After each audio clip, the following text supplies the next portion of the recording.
Kremlin. Alexei Navalny was killed in jail and in a camp, and that is the people live in fear to identify themselves as protesters, to identify themselves as against Putin's regime, etc. That's why today there is no chance for opposition to rise inside Russia. But outside, of course, this war against Ukraine, that is the fundamental issue for all foreign leaders. And in fact, just support of Ukraine and not to let Putin to destroy Ukraine, to defeat Ukraine. That is an important issue, because just Ukraine, that's not just in Ukraine, war in Ukraine. Ukraine just fighting for their territorial integrity, but fighting for the whole European countries, because after Ukraine, other countries could appear, other subject of aggression could be, and Putin easily could try to test Article 5 of NATO Charter. It could be one of the small countries of Baltic states. Every Sunday from 11, join Michael Portillo. There will be topical discussion, looking at the week before and the week to come. So kick back and relax at 11 a.m. on Sundays on GB News with me, Michael Portillo. GB News, the People's Channel, Britain's news channel. From 10 a.m. every Saturday, we want to make you think and we want to make you laugh. So we will give you all the top stories. Now we start with a story that has shocked the nation this week. But we're also going to make it light and fun and bring some entertainment in to make your Saturday morning nice and restful. Only on GB News, Britain's news channel.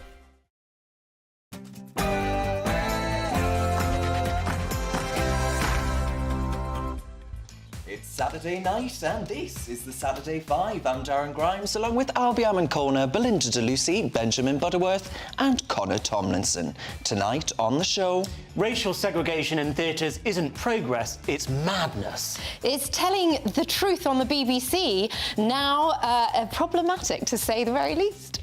2 years in prison for offensive stickers. Come on, Britain. The far right is a phantom and Lee Anderson was right about Islamism.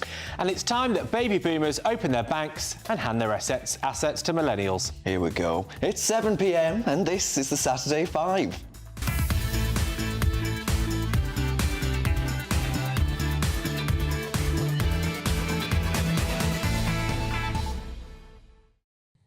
Welcome to the Saturday 5. Now, I want you to forget the Brit Awards on some other inferior channel. We have a supergroup right here. Beyonce fan Albion Corner is down with the kids and still crazy in love with Rishi Sunak, unfortunately. Belinda DeLucy favours the Rolling Stones and Let's Spend the Night Together is rarely off her playlist. Connor Tomlinson goes his own way, so it's no surprise he's a massive Fleetwood Mac aficionado. And money, money, money, it's the only reason Benjamin Butterworth is here. He just so happens to be a massive ABBA fan. You know the drill, we all set the scene regarding our chosen topic, then everyone piles in, and the behaviour gets so bad it would put most rock stars to shame. And of course, we want to know your views as well. Get in touch, email gbviews@gbnews.com. But before we start tearing each other apart, it's time for your Saturday Night News with Tatiana Sanchez.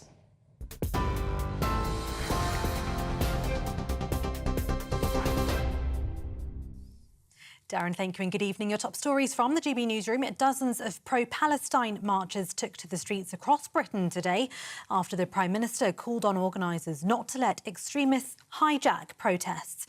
In a speech last night, Rishi Sunak called for the nation to unite and said Islamist extremists and far-right groups are spreading poison. It followed George Galloway's controversial win in the Rochdale by-election this week, which the Prime Minister described as beyond alarming. The US military has carried out its first airdrop of aid into Gaza. It comes after the deaths of Palestinians queuing for food brought renewed attention to the growing humanitarian catastrophe. President Biden says he hopes to see a ceasefire agreement between Israel and Hamas before the start of Ramadan on the 10th of March. An MP who defected from the Scottish National Party to the Tory party says she faced terrible abuse. Dr Lisa Cameron switched parties last year after suffering what she described as toxic treatment by the SNP's Westminster group. She's accused her former party of turning a blind eye. After years in the toxic SNP, it is just so refreshing for me to have a place in a party where we support each other and where we work together as a team. I knew that leaving SNP would mean I would become a target for the very, very worst of nationalism. But the bile and the vile threats that I have received were beyond even my wildest imagination. And the red carpet is out for the best of Britain's music industry ahead of tonight's Brit Awards, including the Princess of Pop. Everybody's doing a brand new dance now. Come on, ready to Singing superstar Kylie Minogue will be crowned this year's global icon later. She'll perform a medley of some of her greatest hits. Leading the main awards, however, is Ray, who's already broken records with 7 nominations, the most in a single year. Well, she's up against some stiff competition with Dua Lipa and Olivia Dean, also up for key awards. For the latest stories, you can sign up to GB News Alerts by scanning the QR code on your screen, or you can go to gbnews.com/alerts. Now it's back to the Saturday 5.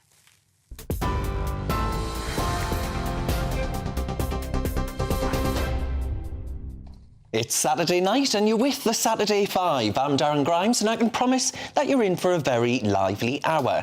We're going to crack on with tonight's first debate.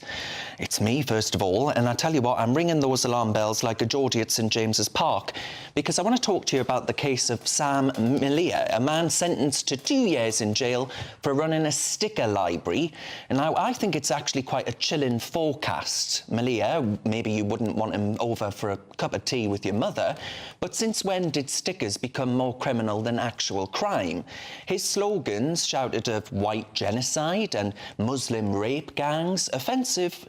Sure, but Judge Bayliss Casey, the same bloke who showed leniency towards assault on a police officer, on drug dealers, a teenager caught with a stash that'd make Pablo Escobar blush, and decides that stickers are actually where we draw the line. I say pull the other one. Malia's conviction isn't a strike against violence. He never called for that. His stickers, distasteful as they might be, weren't illegal. We've got stickers plastered all over London right now, for everything from Palestine to socialism to genocide. And yet Malia is the one in the clink. It's not against the law to own a dodgy picture or a controversial book, is it? Which apparently he did. The judgment says that. This is about more than Malia's stickers. It's the start of something I think a bit darker. Stickers today, what tomorrow? We're defending free speech, the cornerstone of any democracy and liberal society, and without it, we're on a one-way trip to a world where legal political beliefs could land you in prison. Well, I think we ought to stand firm on this. No compromise. Every voice matters, even the ones we'd rather not hear and feel quite uncomfortable about and with. And as for those marches through London calling for all sorts whilst this Malia chap gets banged up for stickers, if you ask me, that's not justice, that's playing favourites. And I think that's a seriously dangerous precedent for a justice system to actually set. Now, I'm going to start with you, Connor. Are you of the view that this bloke should be in prison for 2 years? Not for the content of the stickers, nor the content of his bedroom, no. Now, let me clarify, again, I'm with you on that I don't agree with this guy's views. He belonged to Patriotic Alternative, the leader of Patriotic Alternative, not a proscribed group, by the way, and that is important, said that he would save Hitler's Mein Kampf from a burning fire. This fella had a photo of Hitler in his personal gym. OK, cringeworthy, completely disagree with it and don't agree with his politics. Should he be locked up for stickers that say we are going to be, the white British, a minority in our homeland by 2066? No, and I say it's not a prescribed group because, for example, the leader of Hizb ut-Tahrir, who went on another channel, who had proudly declared the October the 7th massacre the time where the enemy was given a deserved punch on the nose, his group has been prescribed. No actions taken against him. He's not in prison. Why is it that terrorists of a certain flavour are given carte blanche, whereas fellas like this say offensive things, sure, but they're given longer sentences than most actual sex criminals?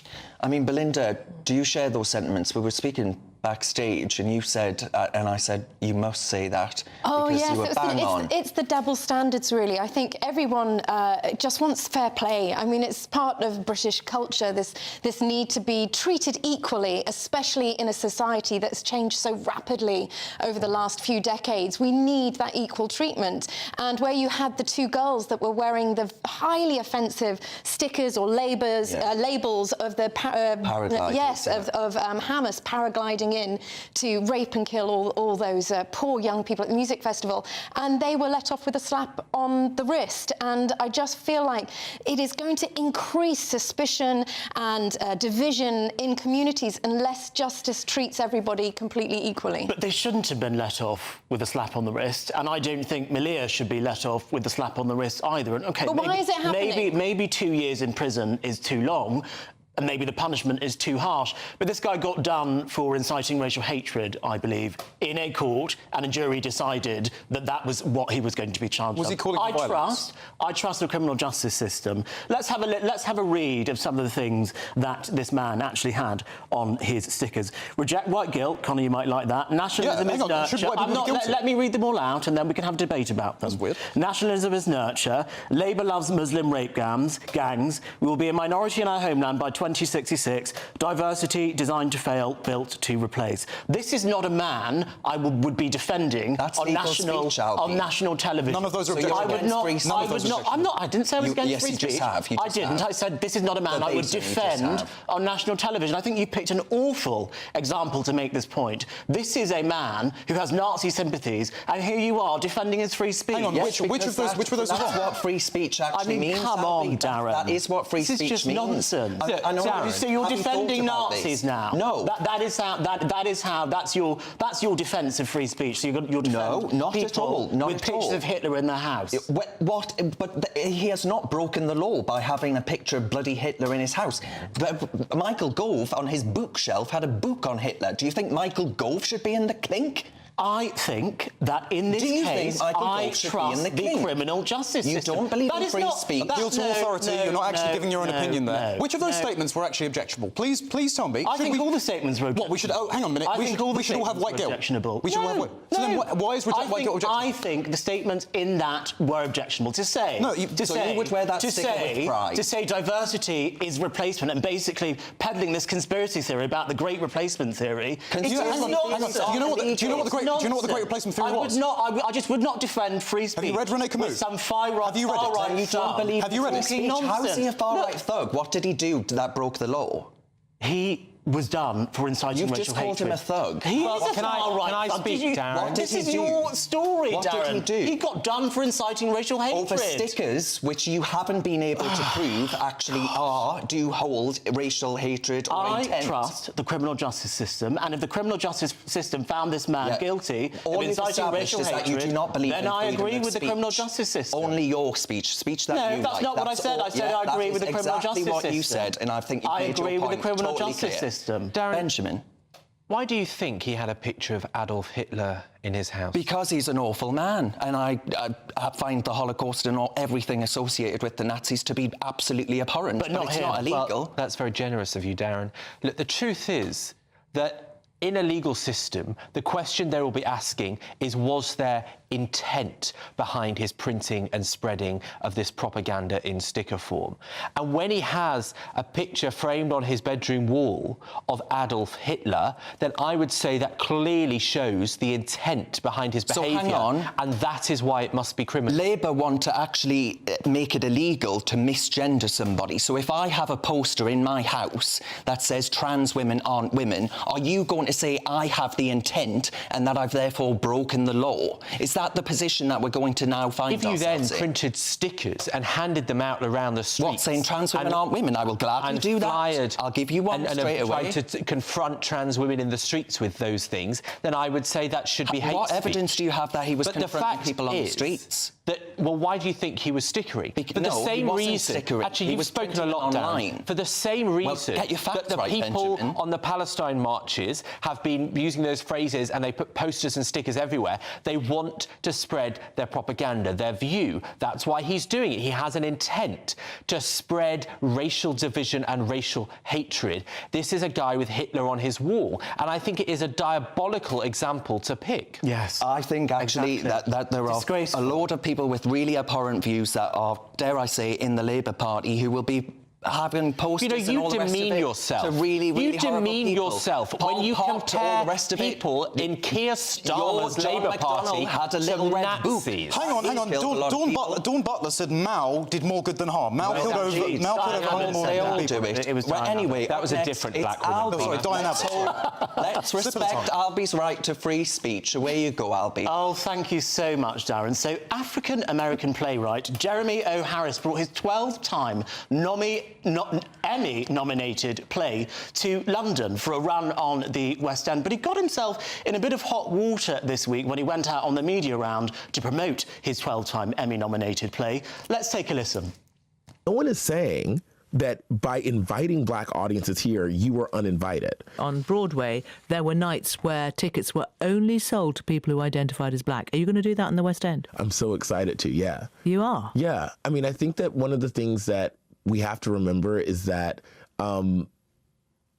people have to be radically invited into a space to know that they belong there. And in most of our country, in most places in the West, poor people and black people have been told that they do not belong inside of the theater. In America, Jim Crow existed to literally tell them that they could not sit in the same theater as white people. So close, but so far. Racial segregation isn't progress, it is madness. I really hate it when these Americans come over to Britain and bring their race relations claptrap over here. Britain is not America. We never had Jim Crow laws in Britain, actually, Jeremy. Yes, we might have had a colour bar, which was disgraceful. But black people and poor people actually were never told that they did not belong in theatres. So please keep your race relations nonsense on the other side of the pond. The British government should not be giving money through the Arts Council to institutions that promote this kind of divisiveness. And I think it's an absolute disgrace that these black-only nights are going ahead. It's not what Britain needs. Belinda? Do you think this is what Britain needs? Oh, please go away. It's almost like whenever America sneezes, you know, England has to catch its cold. And I just want done with these crazy lunatic racists who are sanctioned by a lot of the sort of liberal progressives here as being somehow virtuous and saint-like because they're speaking for, you know, black and brown people. They're insulting and infantilizing black and brown people by saying that they can't, you know, experience a white gaze during a play about oppression. Imagine if women started demanding women-only theatre nights during plays which happened to cover the oppression of women centuries ago. We would be laughed at. I think it's insulting, infantilizing, it's racism. You know, we never had slaves working on English soil. You know, very unlike America, where the claim is that slaves did build America and the descendants of slaves are there. It's a very, very different issue here in England. That's not to say we don't have slavery in the past, but we got rid of it. You know, the UK should be so proud. We should be celebrating the fact that we ended slavery as a British nation instead of having this claptrap from America. And I don't know why these radio stations host racists as if they're trying to be somehow virtuous. Is this just a marketing campaign, Darren Grimes? Because ultimately, look, this play actually sounds quite good. It's about trauma, interracial relationships, sex, race, power dynamics, and it's got nominated for 12 different Tonys, I believe. So this is it sounds like a very good play, but actually, white people aren't banned from buying tickets because you can be black identifying, and he's actually said that black people can bring white people with them. So it's just marketing to make more money rather than woke nonsense. Absolutely, and this is all part of one big, massive grift, right? This is how you... books, for example, titled Whiteness is a Psychosis or whatever else. This is an attempt to actually garner attention, and it's worked. It's worked. We're all talking about it. I tweeted about it. And the fact of the matter is that I'm afraid until we all start saying, let's reject this nonsense wholesale, because I don't think we should have some collective guilt. In fact, I can't think of anything more racist a notion than the idea that we all should have some form of collective guilt. For what? Well, like, what am I doing if I want to go see a play that is oppressing somebody else? I just find the whole idea, well, one, deeply offensive, but two, just part of a wider problem that's pretty systemic within definitely the arts industry. Benjamin, is there any argument you can make in Jeremy's favour? Yeah, I think there is, because actually, first of all, in this country, this is an often forgotten fact, but more people go to the theatre than go to football matches. We are a country of arts lovers, and that's something I'm really proud of. But there's definitely the case that there are people from minorities, people from working class backgrounds, people from ethnic minorities in particular, that don't feel that the theatre is a place, that the arts is a place that is for them in the same assumptions that, you know, a white guy from a private school is going to think. And so you have to ask, how do you address that problem so they know that these spaces are for them? I think a better answer is having funding for black-only producers and writers to put on plays rather than the audience. But he's absolutely got a point that you need to go out and reach out to those groups and say, this is for you as well. That's so insulting. So it's like the saying, oh, the countryside is racist, isn't it awful, isn't it terrible? Everyone is free to go to the theatre if they want to, whether they're from working class. What an insult to working class people. It's not an insult, it's that they feel like it's not for them. How do you know? This is just an assumption of the liberal mind that the poor working class and black people aren't capable of imagining themselves. No.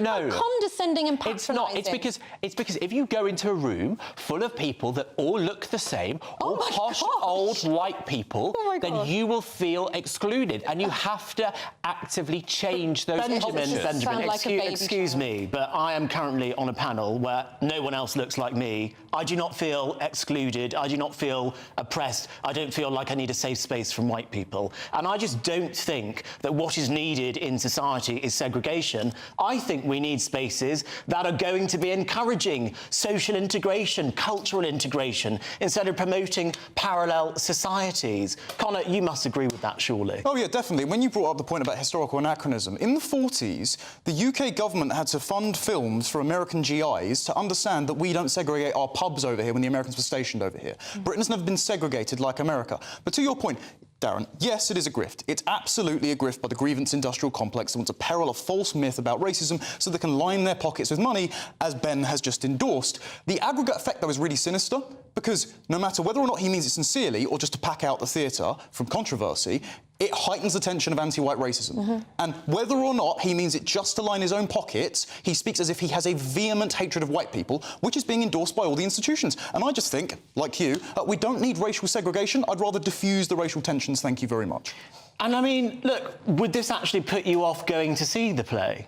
I don't want to see it anyway. Yeah, I wouldn't want to see it if it's being promoted. Well, there we go. This black story written by a black person, and you all go, oh, I don't want to see it anyway. Because he seems insane. That tells a story about the racism in this country I'm saying the and way exactly what he is trying to Benjamin, overcome. the way the play is being sold, the fever and the passion and the sort of frothing at the mouth he had about saying, oh, I'm so excited about having black... Oh, my God. There you go. It is so, why would he want to be in a room with you? But why? I'm saying anyone who preaches segregation and racism will put me off wanting to go and see something. Indeed. Right. OK, moving on. Still to come tonight, Connor's going to be discussing the Prime Minister's speech and asking where the far-right threat is. And Benjamin Butterworth will be arguing that baby boomers should be forced to hand their assets down to save millennials.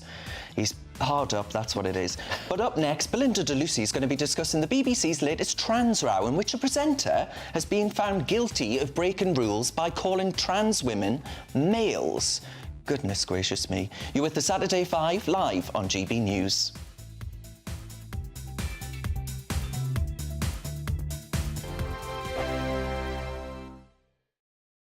From 10 a.m. every Saturday, we want to make you think and we want to make you laugh. So we will give you all the top stories. Now we start with a story that has shocked the nation this week. But we're also going to make it light and fun and bring some entertainment in to make your Saturday morning nice and restful. Only on GB News, Britain's news channel.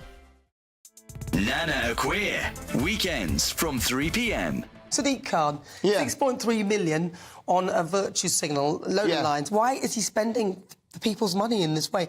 And why is nobody saying anything? I want to hear from Suzanne Hall, the potential Conservative candidate, or Howard Cox, the potential Reform candidate who could potentially take this off Sadiq Khan. Why are they not speaking? This is ridiculous. Well, it was sprung on everybody. Did you know about that? I didn't know about it. Nobody knows. So they're spending this money. They're spending £6.3 million, and no one knew about it. Where's the press? Where are the public consultations? No one knew. I think it's a good idea to rename the train lines, because all these train lines are there are like 4 of them, 6 of them, whatever, and they're all going all these different directions. And you tell someone to come, and you don't even know the name. Yeah, but 6.3 million. Listen, if you want to give me 6.3 million to come up with some virtue signalling lines, I'd like to know which advertising agency he employed to do this, how long it took him, and why he's even done it in the first place. Why has he done this? He has done this with the virtue signalling because he's part of Team World. He's Rishi Sunak. It's this whole concept is every inclusiveness. There is no country. Nobody's English. Our own history is bad. Not my history, but whatever. The English history is bad.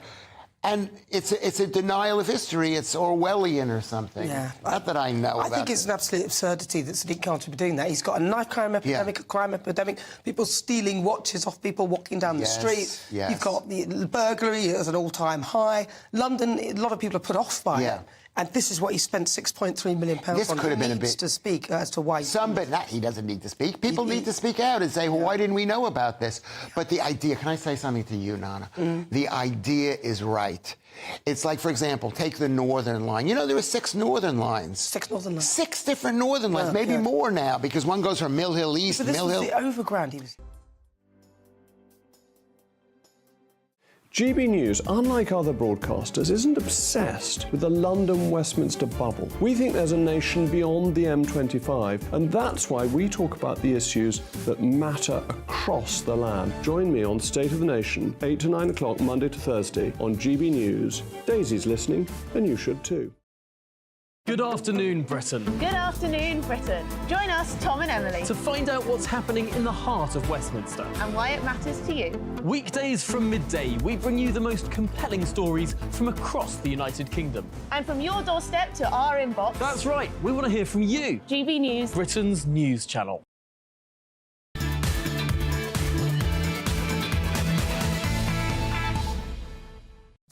Welcome back to the Saturday 5. As always, cheers very much for your company and for your emails. Now, Wally's written in, Wally, where are you? And he says, demonising someone for a poster will only encourage more posters, or indeed stickers. And Annabelle says, Belinda is so correct. We'll just leave it there, shall we, Belinda? No, she says, with the double standards between men and women at the moment, thank you for speaking up and for protecting us women. Pleasure. Karen says, theatres are a British culture. This is nothing to do with race relations and more to do with British culture. End of. Benjamin did start his remarks with that, but then he veered somewhat off track. But now it's time for our next debate. Up next, it is indeed Belinda de Lucy. The BBC likes to sell itself as the beacon of truth-telling and the slayer of fake news, and yet sacrificing truth on the altar of their woke agenda has become the norm.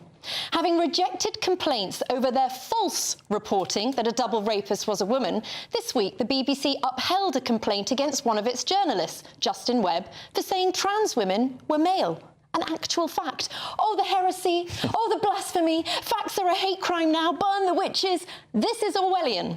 Doublethink rules. Do not question the party. I mean, is it BBC policy now to shield the liars and punish the truth-tellers? The licence fee payers deserve to know, that's for sure. And when violent criminals and rapists want us to submit to their desire to be called women or she, the BBC parrots this lie. A huge insult to the victims who have the right to have crimes committed against them recorded and reported correctly. But it appears the BBC's commitment to fact is conditional. More worryingly, if the BBC can spread disinformation on this fundamental issue and reprimand those who tell the truth, why should we trust their coverage on anything? Now, I know that the top topic that Mr. Webb was talking about at the time he said trans women are male happened to be about a chess game and discussing women's categories. But it is a continuous lie that gets peddled, not just in the BBC, but in other areas as well, that trans women are female. And it does need to be an informative broadcasting station and telling the viewers, you know, and reminding them that trans women are male when it comes to talking about sports categories and crimes, and they're failing to do that. A third of Brits are still unsure what trans woman even means because it keeps expanding and evolving every day. What are your thoughts on that? Well, look, I think your belief, your philosophically held belief that actually biological sex exists, well, actually a scientifically held belief as well, that actually trans women are men, that's protected in the Equality Act. So I don't understand how they can uphold this complaint. And frankly, these complaints tend to be really quite malicious, and it tends to be from activist groups. Dare I say, I can think of one big charity that gets quite a lot of public money. And these complaints are made vexatious, so they are, to actually try and shut down speech and debate in this issue and censor, well, primarily women, actually, but you know, good for Webb, because he's been in the BBC behemoth for such a long time that I'm surprised he said it, to be honest, Belinda. Good for him. And Benjamin, tell me, do you think it is right that rapists get their desire to be called women on TV stations, in the courts, when their victims have suffered the most horrendous male crimes committed against them? Do they not deserve a right to have the truth be told about who's committed the crime? You know, if you were talking about an issue of black people and race, and you decided to peg how all black people should be treated off a rapist or a murderer who was black, then people would recognise that as racist. It is deeply offensive to talk about the way that any trans person should be referred to in society based on someone among them that has committed a heinous crime. No. Well, someone who has been about a rapist. Exactly those people in these news articles. All black people are black, all trans women are men. No, I think that should be a crime, quite frankly, because that is a hate crime that undermines their identity and the way they should be able to lead their lives. Now, the question of rape, only a physical male can commit rape under our law. So you're saying and so clearly there is a physicality element. But let me tell you, I don't give a damn about someone as heinous. I get it. No, don't you dare put words in my mouth, Belinda. I don't care about someone so heinous that commits a crime like that. You know, I don't lie awake at night worrying about their references. But I do think that normal trans people in this country trying to go about their lives, trying to play a chess game, for goodness sake, having their identity undermined is hateful and unnecessary, and I think Britain is better than that. So you're saying truth is a hate crime. Do you think truth is a hate crime, Albie? No, but the truth is, does chess need to be divided into gender categories? I don't think it does. Chess is a cognitive competition. I don't think there is a difference in our cognitive function when it comes to playing a game of chess, Belinda, that you and I would need to be separated in a game of chess. I think that's actually quite regressive. At the elite level, there are. At the elite level... No, men are brighter than women. In terms of spatial reasoning and in terms of how many men win more chess games versus how many of the elite women... This is who's on your side, Belinda. Shut up.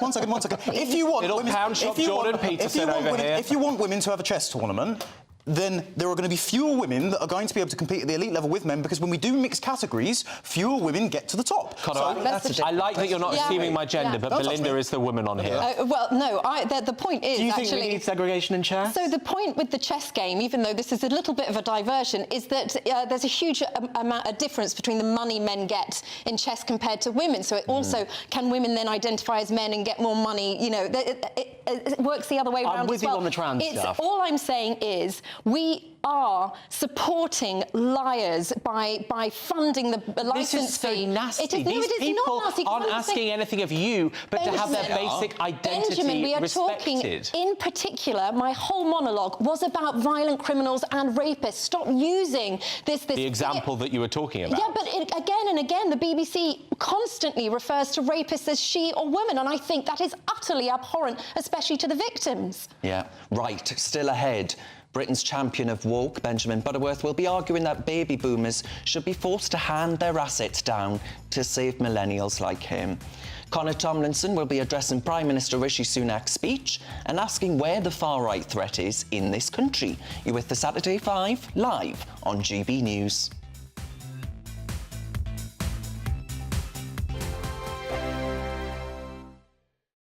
I'm Michelle Dewberry, and I'm not here to tell you what to think. I'd much rather hear what you have to say. So, send in your opinions to gbviews@gbnews.com. Keep them clean, and you never know, I might read them out. With my panel here on Jubes & Co, we debate, we get stuck into the issues of the day on a show where all views are welcome, especially yours. GB News, the People's Channel, Britain's news channel. GB News Breakfast, every day from 6 a.m. Yeah, so describe the contents of the letter for us, because it is quite strongly worded, isn't it? And it suggests that your property is empty. And what do they suggest it's going to be used for? They say, as part of this process, Northamptonshire Council is identifying empty properties and sites within the area, with the aim of encouraging owners to bring premises back into use or to find alternative options for derelict sites. The resettlement team in Northamptonshire Council supports asylum seekers and refugees across 3 different projects: Homes for Ukraine, Afghan resettlement and asylum dispersal. At present, we are seeing a considerable increase in positive immigration decisions being made in favour of asylum seekers. So basically, they're wanting accommodation. But who goes around and assesses whether these properties are lived in or they are actually empty? Clearly, Ted, no one had bothered to come and look at your house at all, had they? What do you want now? Because clearly you are both very shaken by this letter, and that letter that you received in response has not gone far enough. Do you want an apology? What more do you want to see? Well, she said here that she's, I sincerely apologise, this Lindsay Bellchambers, but I don't see, there was no explanation as to how they've come to say this property was empty, whether it was disused, whether it was unkempt, or what. If you go back through the history of the property, it's not been empty. I'm Christopher Hope. And I'm Gloria DiPiero, bringing you PMQ's live here on GB News. Every Wednesday, we'll bring you live coverage of Prime Minister's questions when Rishi Sunak and Sir Keir Starmer go head-to-head in the House of Commons. We'll be asking our viewers and listeners to submit the questions that they would like to put to the Prime Minister, and we'll put that to our panel of top politicians in our Westminster studio. That's PMQ's live here on GB News, Britain's election channel.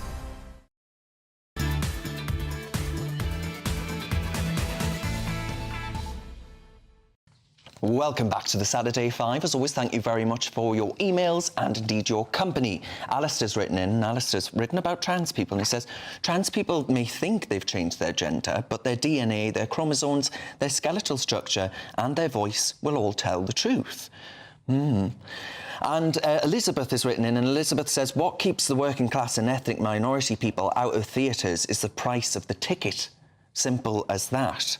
Well, if Benjamin had his way, he'd subsidise everything, as he thinks money grows on trees. But now it's time for our next debate. Up next, it is Connor, and Connor's going to tell us about... Last night, Rishi Sunak recited the diversity is our strength platitude on the steps of 10 Downing Street for the upteenth time. Very dull, if not for the false equivalency drawn between Islamic extremists, who are calling for intifada every weekend and Wednesday in Westminster, and the phantom far right. Ooh. Who and where are the far right? 90% of those on MI5's terror watch list are Islamic extremists. Surely Sunak can't be referring to the schizophrenic neo-Nazi who killed Joe Cox, tragically, 8 years ago, because there aren't marches in his honour, thankfully, nor any copycats since. Perhaps Sunak is singling out Lee Anderson, excommunicated from the Conservative Party for saying Starmer and Sadiq Khan are, quote, controlled by Islamists. Everyone rushed to condemn him. But Lee Anderson was right. Sadiq Khan has a history of defending and affiliating with Islamists, including the only man to be convicted for 9/11 and speaking alongside leaders of prescribed terrorist groups, one of whom later trained the 7/7 bomber. His former brother-in-law, who Sadiq Khan claims he hasn't had anything to do with for more than a decade, issued a 1998 fatwa calling for the full-scale war of jihad against Britain and the US. In my humble opinion, Sadiq Khan has given terror apologists who declare their intent to annex England to a global caliphate carte blanche in London, and yet Lee Anderson is the one punished. Because these days, far right seems to mean noticing the consequences of government policy. Yes, government policy. The immigration surge to Britain was not, as Fraser Nelson wrote yesterday, an accident. No force of nature blew 1 million people a year to our shores. I say it was a political choice by MPs, the Treasury, the civil service and international bodies. They are responsible, and now Sunak has the gall to gaslight us about the scale of the problem. I won't be mincing words. There is no far-right threat comparable to that of Islamic extremism. So punish the Islamists, either with incarceration or deportation. Do not punish Lee Anderson and those like him for telling the truth. What a load of rubbish, Connor. What a load of rubbish. Rishi Sunak, rightly, in my opinion, spoke about the threat of extremism on all sides. Not far left. He spoke about George Galloway, who was a far-left extremist. He spoke about Nick Griffin, who was the leader of the BNP. He spoke about Islamist extremists. He spoke about far-right extremists. There have been far-right extremist attacks in Britain within the last year. Just earlier on this week, we saw, or indeed in the 21st of February, we saw a pig's head thrown with a brick through a Muslim family's window in Blackburn. In Knowlesley, in February 2022, we saw full-scale riots outside a migrant hotel, and people working at the hotel, helping the migrants, were also attacked, along with the migrants themselves. We also saw a migrant centre in Kent firebombed by a far-right extremist. Do not sit here and tell me that far-right extremism isn't a threat to people in Britain. Define far-right. It is. Define far-right. Would you agree? Define far-right. Would you agree? Define far-right. Well, someone Why don't you answer the question? Hang on. Define far right. Someone who is overtly anti-immigrant, someone who is racist, nationalistic, someone like Nick Griffin, someone like the people who took part in these far-right attacks, which I hope you would condemn. Don't sit here and tell me that far-right extremism isn't a threat. It was right that Rishi Sunak brought it up. Yes, Islamism is a bigger threat, but far-right extremism is still a threat. Number one, don't you dare insinuate that I would endorse criminal activity. You know better than to do that. Number two... So why did you pretend that there was no far-right extremist threat? I didn't pretend that. Let me explain. The point is, the establishment trots out the term far-right. If they meant neo-Nazi, they would say it, and those people sound like neo-Nazis. Far-right, all the press, all the establishment have called people like Javier Milei far-right. Javier Milei is an anarcho-capitalist and a Jew. Sorry, hang on. No, it's not relevant. It's not relevant. They can't define far-right. I'm not talking about Javier Milei. They use far-right. Hang on. The establishment defines far-right. I'm not talking about you. I'm saying the people that like to say far-right is this massive nebulous problem. We do not have far-right people marching through the streets chanting for Intifada every single weekend. We do not have this at mass scale. We do have them bombing migrants. Hang on. Belinda, I mean, Connor's got a point in the sense of I don't see 100,000 skinheads on the street with, you know, tattoos or whatever the stereotypical caricature is of a far-right person calling for jihad and intifada or whatever the far-right alternative is for those people. I don't see that, so maybe Connor's got a point. I think two things can be right at the same time. I think you can say, yes, there are far-right threats. I'm sure MI5 know about them. There are neo-Nazis in this country. Thank God there's just a very small smattering of them. And Islamist intimidation, threats and actual violence is so much bigger. It is absolutely shaping policy. It is absolutely changing the way we live. It's forcing MPs to resign. It's forcing teachers into hiding, forcing a young autistic boy to have to apologise in front of Muslim clerics, because the difference is with the Islamist threat is it is ring-fenced by privilege, and it is a privilege that has been given to them by the lib left, who have said any criticism of Islamism, which is different, of course, from ordinary, law-abiding Muslims. It's a punishing political ideology. They have conflated it with Muslims, so everyone's terrified of saying anything about it, and that's what the far right don't enjoy, that privilege, nor should they, and I'm glad they don't. But the fact of the matter is they get special treatment in this country by our authorities. They either turn a blind eye, they don't mention it. They'll say when there's an Islamist attack, they'll mention anything other than whether they're a refugee or whether they are Islamist. They'll say, mental disorder, lone wolf, whereas if it was a far-right attack, you can bet spread across every page would be a dissection of the white male character and his political tendencies. It's huge double standards, which is putting us more at threat. And Benjamin, did you agree with Connor's sentiments on Lee Anderson being correct? No, I think it's deeply offensive. If you said that a Jewish mayor of London was being controlled in the same way, people would automatically recognise the anti-Semitism. No, it's not about the group. You had your speech. I'm speaking now, Connor. The fact is that Sadiq Khan is, on the one hand, accused of being the wokest politician in Britain, and the next moment accused of being in bed with Islamic extremists who would behead gay people. Both are true. And that, what utter nonsense. Well, And the fact is, I think there is a deep racism in the way Sadiq Khan is treated, and that he's treated as he can't win. That is why we know as a fact he has more threats against his life than any other politician, which is why he has such ridiculous security because of that. It's because people hate him because he's a Muslim, and those people are on the far right. Has a security detail. Yeah, why do 3 other MPs, female MPs, need security details? Why is that? Is it Jews? Is What you're trying to do is create a competition between these two threats. I'm not creating competition. Both exist, but you're trying to downplay the far right. If there isn't hundreds of thousands of people organised with far right views, then explain the phenomena of Tommy Robinson. There aren't hundreds of thousands of people with far-right views. There are not hundreds of thousands. There are. On the terror watch list, there are not hundreds of thousands of people. What evidence do you have to make? Of course, there are far more people with these views than would crop up on a terror watch list. On the terror watch list, there are 43,000 people down for Islamic extremism, right? That doesn't mean hundreds of thousands. We know the other 10% aren't even all far right. Some of them are IRA. So on the numbers, you're wrong. And the Prevent watch list as well. I wasn't talking about the numbers on the Prevent. I was talking about the kind of people that support Tom Robinson. The pipeline is there the from the terror watch list to Prevent for de-radicalisation. The Prevent watch list said that Douglas Murray, J.R.R. Tolkien and George Orwell are far-right texts. They cannot define it accurately. Would you agree with that Douglas Murray and those other people mentioned are far-right? I don't know the others, but look, I went... Lord of the Rings. Well, do you think Douglas Murray is far-right? No, I went to see Douglas Murray at a synagogue a couple of weekends ago to talk about the issue of Israel. But you're trying to downplay the very serious problem. And I'm sorry, but only the other week, a white extremist was sentenced for threatening to kill 50 MPs. Only a few years ago, you had another example of a prescribed group of far-right racists trying to kill a female Labour MP. Jo Cox, as you mentioned, was killed by someone on the far right.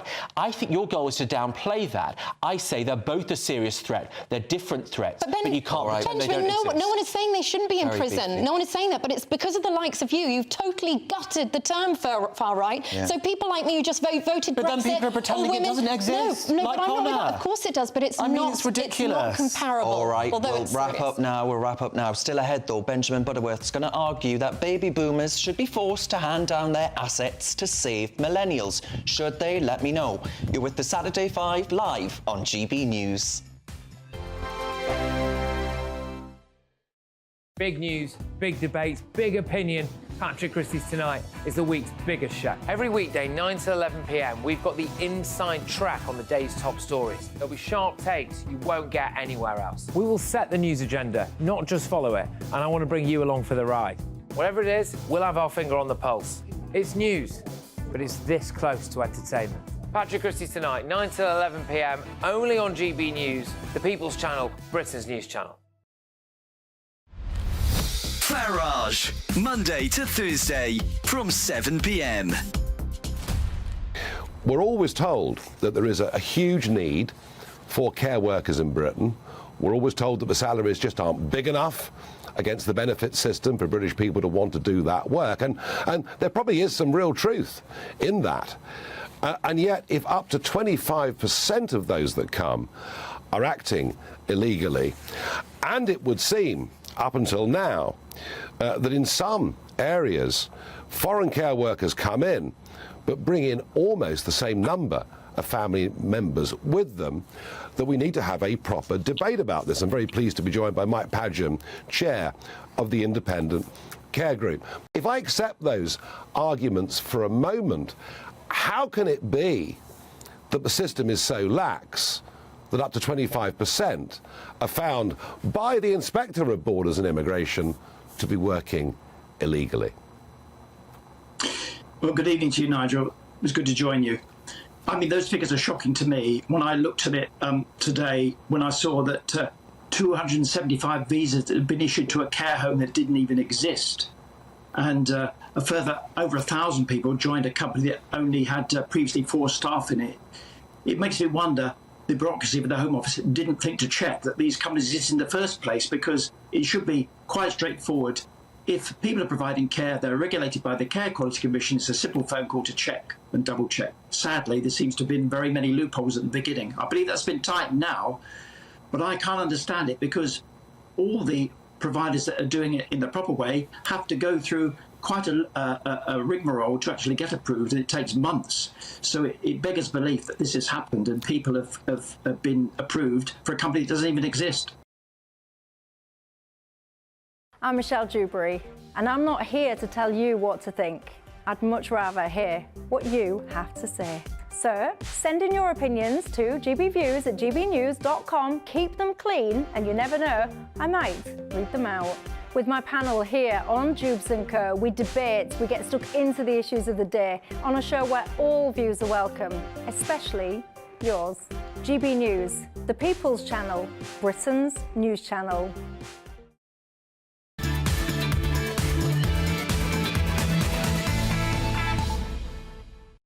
Welcome back to the Saturday 5. Cheers very much for getting in touch. Betty's written in, and Betty says, Connor, what a speech. Excellent and so right. Literally, and yeah, the rest of it. Ian says, on one of our earlier topics, I inherited a stamp collection from my late father. Included were stamps from the Nazi era. How long will I be banged up for? Well, Benjamin has just called the police. So I'm afraid, Ian, your time is numbered. Now, it's time for our final debate. Up next, it is Benjamin. Benjamin, what have you got for us? Right. I've got an idea. I think that all 30-year-olds should be given £10,000 from the banks of baby boomers. We've got a situation in this country now where millennials are the first generation in modern times expecting to be poorer than their parents. We, as 30-year-olds like me, are half as likely to own a house as people my age 30 years ago. In fact, the cost of a home in Britain compared to average incomes has as big a gap today as it did, wait for it, in the 1860s. It is a Dickensian situation. So a Tory peer has come up with a suggestion, David Willits, that rather than waiting for baby boomers to die and pass on their wealth when millennials like me are 50, 60, maybe 70 if you're lucky, that we shouldn't wait for it. We should get them to give £10,000 to every 30-year-old in the country today. Now, I think that is a fantastic idea because it would stimulate economic growth and get us on the housing ladder. So I say, cough up, Granny. It's time for the young to have the chances that you had. Now, Belinda. I just can't believe what you say. You're a homeowner. You've got stability. What do you think to the idea? I think your relentless crusade against the elderly, Benjamin, it reveals something a little bit sinister inside you. What happened with elderly people? Old people? I mean, my God, this is a generation. That was good. This is the generation who didn't have it so easy when they were born. No. They were put on rations after the war. Their parents, either one or both, may well have suffered trauma and therefore, you know, did not have the sort of snuggly, cuddly, bugly parenting that all you lot, you know, get in your generation. Interest rates. They had to toughen up by themselves. They were not entitled. They didn't think that they deserved this and they worked hard. They had paper rounds. They worked every hour they had and they saved up. Now, I'm sorry about the housing crisis for your generation. You're not, though, are you? No, because you're profiting from it. I'm profiting from it. Don't be ridiculous. I'm saying when you bought your house, what I'm guessing when you started to have a first property that you owned, or maybe you and your husband or partner owned, it would have been, what, the 2000s, maybe earlier, right?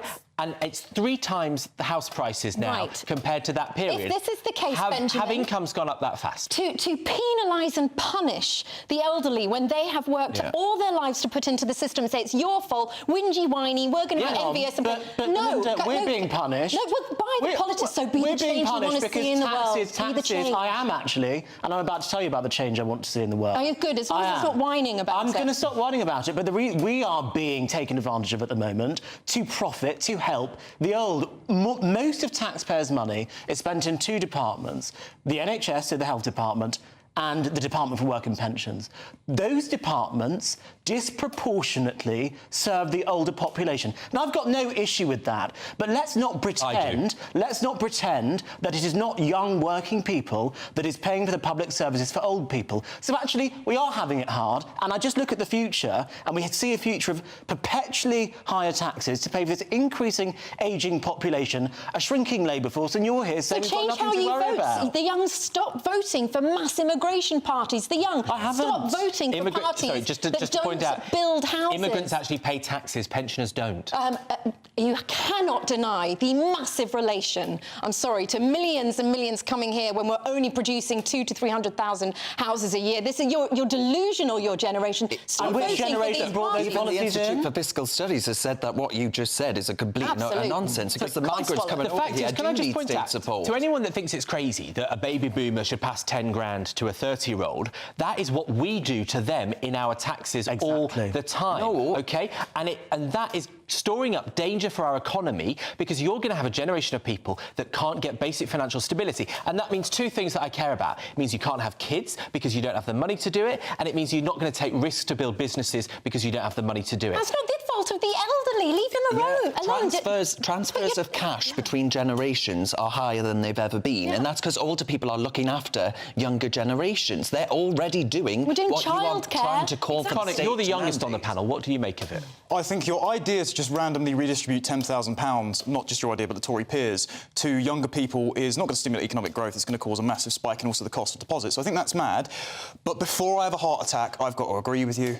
The idea that the boomers, and I love my grandparents, but something my granddad's always told me, and he grew up in poverty in the East End, sharing a bed with his brother until he was 15 with holes in the roof, and he said, we had less than you ever had, but we are freer than you will ever be. And the reason is the welfare state and mass migration and an influx of dependents has increased the tax burden to the point of where it has confiscated our ability to have social mobility. We can't have a house, we can't have families, and so rather than redistribute tax, just lower migration. I agree with you there. I'm just saying, do not direct that anger constantly at the elderly who've put in their whole lives to the tax system and don't deserve your angst, Benjamin. Go for the politicians. But you do realise that the boomer generation need to look at your views on old people, to be honest. But you do realise, Belinda and Darren, defenders of the boomers, that the boomer generation, by the time they die, will have got more out of the state than they put in. Well, by the tune of about 300,000. They worked harder. They had more jobs. They had paper rounds. They worked every hour God sent them. I have a job. Felt entitled to nothing. Lots of people have jobs. But this is the problem. The social contract has been broken.